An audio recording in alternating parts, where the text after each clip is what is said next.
So hello guys, welcome back to our channel Kumar Rupsa. আশা করি আপনারা সবাই খুব ভালো আছে, আমরাও খুব ভালো আছি। তো গাইস, আজকে আমরা যাব ক্যানিংয়ে প্রোগ্রামে। আর ক্যানিংয়ে প্রোগ্রামে যাব, ঠাকুর দেবতা সাজতে হবে। তো তার জন্য এখানে দেখো, আমি রাতে অনেকগুলো বিনুনি করে নিয়েছিলাম যাতে চুলটা পুরো কোঁকড়ানো দেখায়। তো চলো এখন রেডি হয়ে আসি। তো গাইস, ফাইনালি আমি রেডি হয়ে গেছি। আর বুঝতে তো পারছো শীতকাল, তো তার জন্য সব কিছু সেটে নিয়েছি। চলো আমরা এখন বেরিয়ে পড়েছি। আর ম্যাজিক গাড়ি করলে আমাদের সবাইকে জায়গা হবে না। এখন দেখো, এত ঠান্ডার মধ্যে আমরা সব যাচ্ছি, কতটা পরিশ্রম করি জাস্ট দেখো। তো আমরা বার হয়েছি প্রায় সকাল 7টার সময়। আগে থাকতে বার হয়েছি, কারণ নদীর ঘাটে বোট থাকবে, এরপরে ভাটা পড়ে গেলে বোট আটকে যাবে, বড় বোট। তো তার জন্য আমরা তাড়াতাড়ি বার হয়েছি। আর এমন কিছু ভাইটাল জিনিস দেখাতে পারলাম না, তো তার জন্য। আর এখানে দেখো, এই হলো ক্যানিং স্টেডিয়াম। তো এখানেই সেই অঙ্কুশ আর ঐন্দিলা এসেছিল। তো চলো আমরা এখন যাই। আর আমরা এখন লাস্টে আছি, আরও দুটো গাড়ি সামনে আছে, সবাই একসাথে হলে তবেই ছাড়বো। তো চলো এখন দেখো, সবাই আমরা একসাথে হয়ে গেছি। আর এখন আর একজন আসার অপেক্ষায়, তো তারপরে আসলে সবাই যাব। আর এখানে দেখো সবাই মিলে দাঁড়িয়ে আছে।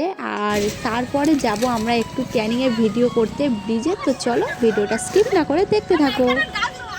ঠিক আছে ক্যামেরা তোমরা সব ওকে ঠিক আছে আর করতে হবে না দুজনের মত ধরে আছি কে দুজনের ক্যামেরা করছি না ফোনটা নিয়ে ধরে আছি আর করে ক্যামেরা করে না ফোনটা নিয়ে ধরে আছি হ্যাঁ বুঝছি কি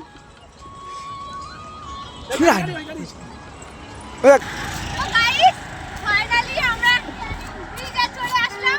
তো চলো এখন আমাদের গাড়ি আসা নিয়ে এখন আমরা ভিডিও শুট করব। তো চলো তো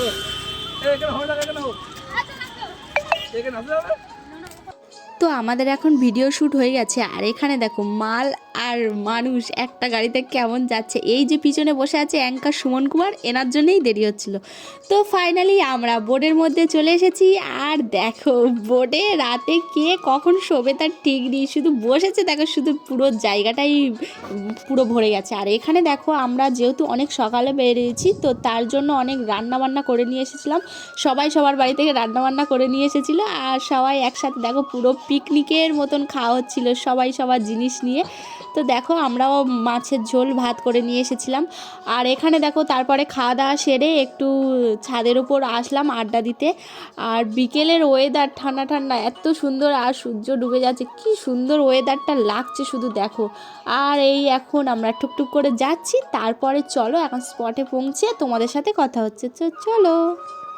তো তারপরে আমরা স্পটে পৌঁছে গেলাম। আর এখানে দেখো, আমি এখন মেকআপ করে নিচ্ছিলাম, ঠাকুর দেবতা সাজবো তো। আর আমার চুলটা আর কোঁকড়ানোই ছিল না, পুরো স্ট্রেটই হয়ে গেছিলো।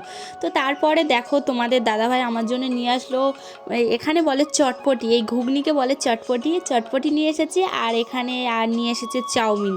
আর দেখো আমরা এখন চাউমিন খেয়ে নিচ্ছি। আর গাইস, আমার সাথে সবসময় কেন এটা হয় জাস্ট দেখো, আজকে আমি এত কিছু কিনলাম, তারপরে কমিটি শুধু খেতে দিয়েছে। দেখো মেজাজটা থাকে। দেখো এখানে খেতে দিয়েছে, দেখো লুচি, আলু কষা, মোয়া, মিষ্টি। দেখো এখন কি আর করা যাবে, সব জায়গা তো দেয় চপ মুড়ি। আজকের কি মনে করে জানে অনেক দূর থেকে এসেছে ভিখারিগুলো, তো এদেরকে তো দিতেই হবে। তো চলো, আর তো খেতেই পারলাম না, সেগুলো পড়েই আছে। আর এখন দেখো আমি ভিডিওটা এখানেই শেষ করছি। আর এই লুকটা ছিল একটা বিয়ের লুক। তো এটা অনেক একটা বড় কাহিনী নিয়ে স্যাড সং। তো তো ভিডিওটা এখানেই শেষ করছি। ভালো লাগলে like, comment and subscribe. Tata.